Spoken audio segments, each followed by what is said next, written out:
有多好吃，慈济志工直接到府来做菜，不需要刻意的准备，全看冰箱里有什么。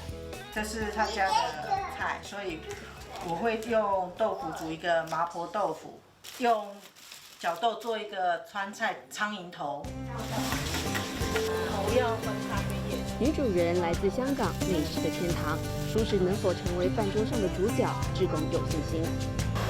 可以吗？可以。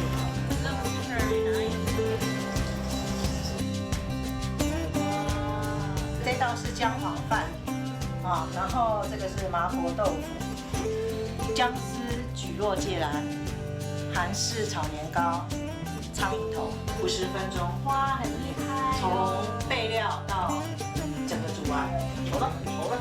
不到1小时，张罗好一桌菜，亲朋好友闻香而来。角豆，它的味道就刚刚好，配了那个饭特别好。因为每一个味道都不同啊。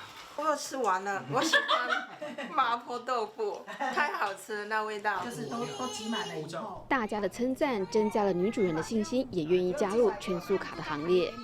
真的很神奇，太神奇了吗？对，就是因为我们平常吃的都是有肉的嘛，现在就是没有肉的，其实也没什么不好吃的，就是也是很好吃。用行动来改变成见，推动茹素又向前一大步。